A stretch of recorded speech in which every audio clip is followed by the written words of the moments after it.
Too big to fail. Prologue.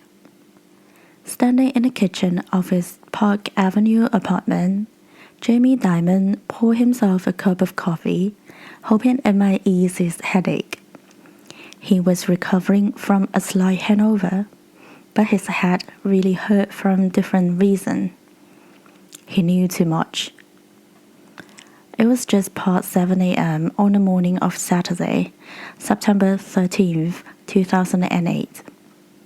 Dimon, the chief executive of J.P. Morgan Chase, the nation's third largest bank, has spent part of the prior evening at an emergency all hands-on-deck meeting at the Federal Reserve Bank of New York with a dozen of his rival Wall Street CEOs. Their assignment was to come up with a plan to save Lehman Brothers, the nation's fourth largest investment bank, or risk the collateral damage that might ensue in the markets. To Dimon, it was a terrifying predicament that caused his mind to spin as he rushed home afterward. He was already more than 2 hours late for a dinner party that his wife, Judy, was hosting. He was embarrassed by his delay because the dinner was for the partners of their daughter's boyfriend, whom he was meeting for the first time. "Honestly, I'm never this late," he offered, hoping to elicit some sympathy. Trying to avoid saying more than he should, till he dropped some hints about what had happened at the meeting. "You know, I am not lying about how serious this situation is," Dimon told his slightly alarmed guests as he mixed himself a martini. "You are going to read about it tomorrow in the papers."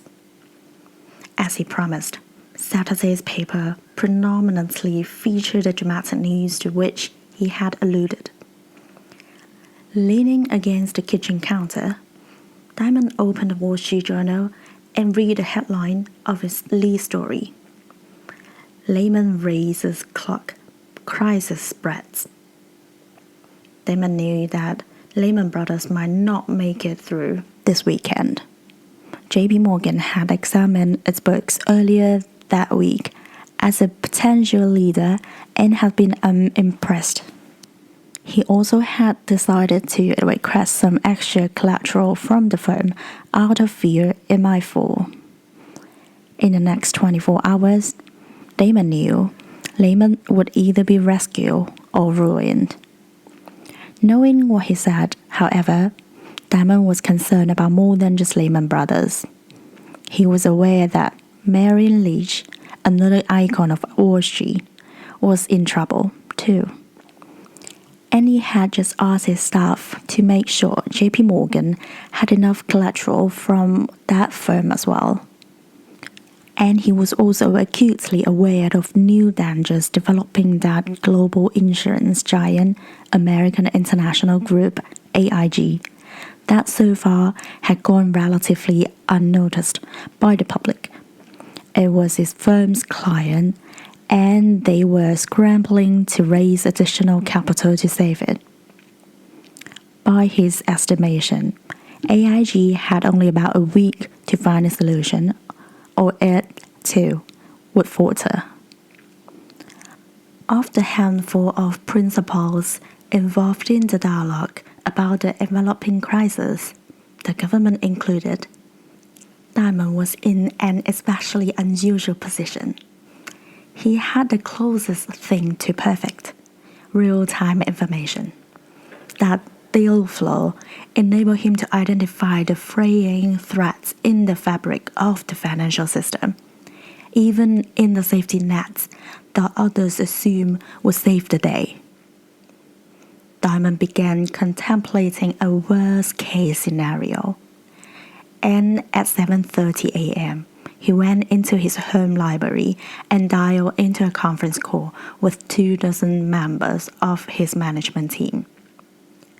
"You are about to experience the most unbelievable week in America ever, and we have to prepare for the absolutely worst case. Diamond told his staff. We have to protect the firm. This is about our survival. His staff listened intently, but no one was quite certain what Diamond was trying to say.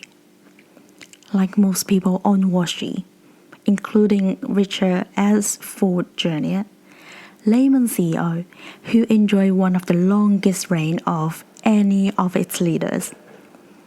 Many of those listening to the call assumed that the government would intervene and prevent its failure. Diamond hastened to disabuse them of the notion.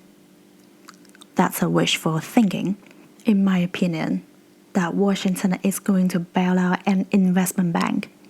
Nor should they. He said decisively, I want you all to know that this is a matter of life and death. I'm serious. Then he dropped his bombshell, one that he had been contemplating for the entire morning. It was his ultimate doomsday scenario. Here's the drill, he continued. We need to prepare right now for the Lehman Brothers filing. Then he paused. And for the Merrill Lynch filing. He paused again. And for the AIG filing. Another pause. And for Morgan Stanley filing. And after a final, even longer pause, he added, and potentially for Goldman Sachs filing. There was a collective gasp on the phone. As Diamond had presciently warned in his conference call, the following days would bring a near collapse of the financial system, forcing a government rescue effort with no precedent in modern history. In a period of less than 18 months, Wall Street had gone from celebrating its most profitable age to finding itself on the brink of an epical devastation. Trillions of dollars in wealth have vanished, and the financial landscape was entirely reconfigured. The calamity would definitely shatter some of the most cherished principles of the capitalism.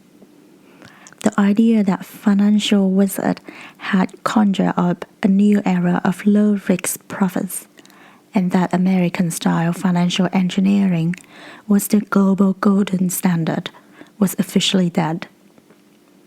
As the unraveling began, many on Wall Street confronted a market unlike any they have ever encountered, one gripped by a fear and disorder that no invisible hand could tame. They were forced to make the most critical decisions of their careers, perhaps of their lives, in the context of a confusing rush of rumors and policy shifts, all based on numbers that were little more than best guesses. Some made wise choices, some got lucky, and still others lived to regret their decisions. In many cases, it's still too early to tell whether they made the right choices.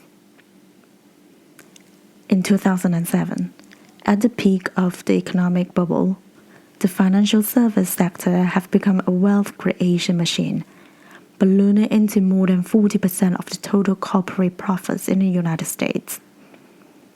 Financial products, including a new array of securities so complex that even many CEOs and boards of directors didn't understand them, were an even greater driving force of the nation's economy.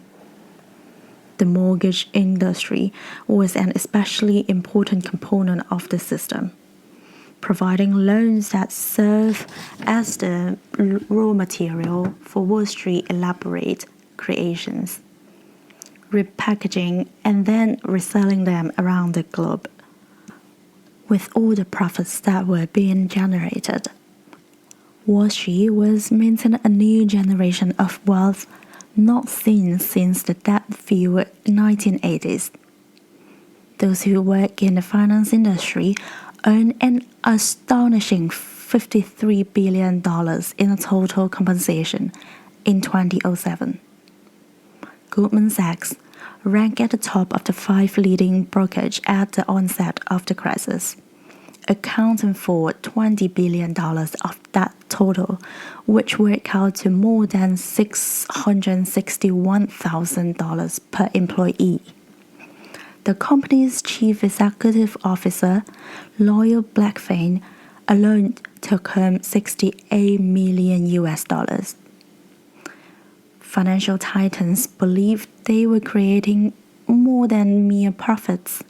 However, they were confident that they had invented a new financial model that could be exported successfully around the globe. The whole world is moving to the American model of free enterprise and capital markets. Sandy Wine, the architect of Citigroup, said in the summer of 2007, "Not having American financial institutions, they really are the fulcrum of how these countries are converting to a free enterprise system would really be a shame." But while they were busy evangelizing their financial values and producing these dizzy sums, the big brokerage firm had been bolstering their bets with enormous quantities of debt. Wall Street firms had no debt to capital ratios of 32 to 1. When it worked, this strategy worked spectacularly well, validating the industry's complex model and generating record earnings. When it failed, however, the result was catastrophic. The Wall Street's juggernaut that emerged from the collapse of the dot-com bubble and the post-9/11 downturns was in large part the product of the cheap money. The saving glut in Asia, combined with the unusual low U.S. interest rates under the former Federal Reserve, Chairman Alan Greenspan, which had been intended to stimulate growth following the 2001 recession, began to flood in the world with money. The crowning example of liquidity run amok was the subprime mortgage market. At the height of the housing bubble, banks were eager to make home loans to nearly anyone capable of signing on a dotted line. With no documentation, a prospective buyer could claim a 6-figure salary and work out of a bank with a $500,000 mortgage, topping it off a month later with a home equity line of credit. Naturally, home prices skyrocket, and in the hottest real estate market, ordinary people turn into speculators, flipping homes and tapping home equity lines to buy SUVs and powerboats. At the time, Wall Street believed fervently that its new financial products, mortgage, that had been sliced and diced or securitized, had diluted, if not removed, the risk. Instead of holding on a loan on their own, the banks split it up into individual pieces and sold those pieces to investors, collecting enormous fees in the process. But whatever might be said about the bankers' behavior during the housing boom, it can't be denied that these institutions ate their own cooking. In fact, they gorged on it, buying mountains of mortgage-backed assets from one another. But it was the new ultra interconnectedness among the nation's financial institutions that posed the biggest risk of all. As a result of the banks owning various slices of these newfangled financial instruments, every firm was now dependent on the others, and many didn't even know it. If one fell, it could become a series of falling dominoes. There were, of course, Cassandras in both business and academia who warned that all this financial engineering would end badly. While professors Nouriel Roubini and Robert J. Schiller have become this generation's much heralded doomsayers, even as others made precedent predictions as early as 1994 that went unheard. The sudden failure or abrupt withdrawal from the trading of any of these large U.S. dealers would cause liquidity problems in the market and could also pose risks to others, including federally insured banks and the financial system as a whole. Charles A. Browsher, the Comptroller General, told a congressional committee after being asked whether studying a developing market known as derivatives. In some cases, intervention had and could result in financial bailout paid for or guaranteed by taxpayers. But when cracks did start to emerge in 2007, many argue even then that subprime loans pose a little risk to anyone beyond a few mortgage firms. The impact on the broader economy and the financial markets of the problems in the subprime markets seemed likely to be contained. Ben S. Bernanke, the chairman of the Federal Reserve, said in the testimony before Congress Joint Economic Committee in March 2007.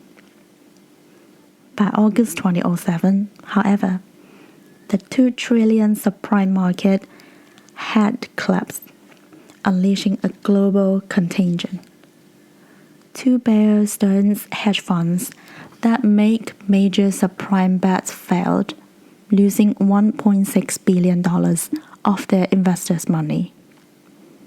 BNP Paribas, France's largest listed bank, briefly suspended customer withdrawals, citing an inability to properly price its book of subprime-related bonds.